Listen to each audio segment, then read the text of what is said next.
농촌에서 밀려난 노동자들이 도시로 몰려들면서 아주 비싼 동네, 부자 동네 살기 어려웠겠죠. 그래서 이들이 모여든 곳이 있습니다. 최악의 거주 지역이 탄생을 하게 되죠. 그것이 바로 우리가 본 이스트 엔드였습니다.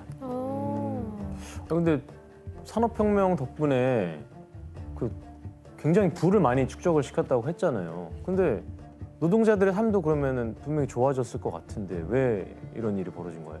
방금 말씀하신 것처럼요. 산업혁명 덕분에 많은 영국인들의 삶이 분명 나아졌습니다. 하지만 문제는 가난한 하층 노동자들이었죠.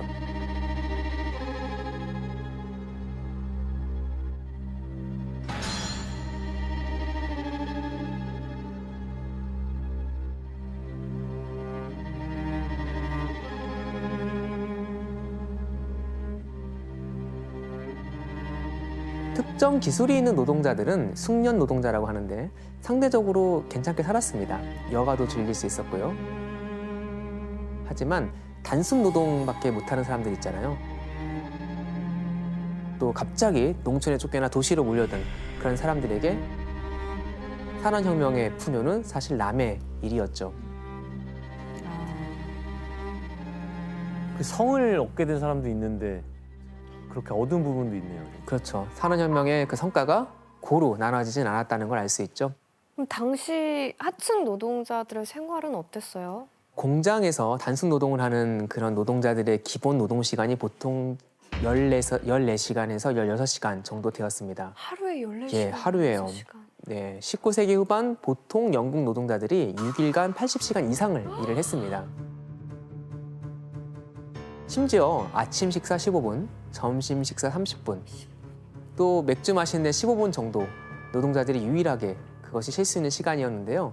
이마저도 공장주들은 종종 쉬지 못하게 하거나 휴식을 취한 대가로 일부 급여를 깎아서 지급하기도 했습니다.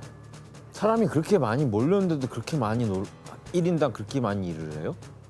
기계가 발명되긴 했지만 그래도 사람이 많은 일을 해야 됐으니까 인력은 많이 필요했습니다. 그래서 시끄럽고 냄새나고 비위생적인 환경에서 반복 작업을 할 수밖에 없었습니다. 면직 공장에서는 제대로 된 안정장치가 설치되어 있지 않았죠. 빠른 속도로 기계가 돌아가잖아요.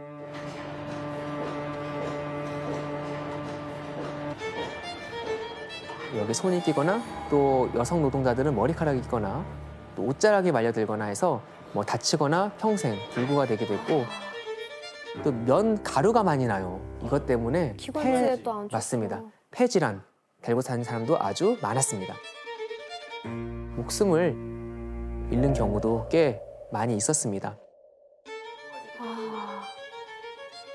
노동자들의 삶이 더욱 비참했던 건 일을 못하는 상황이 되면 보상도 받지 못하고 하루아침에 쫓겨나고 그 자리는 다른 노동자로 대체되곤 했던 것이죠.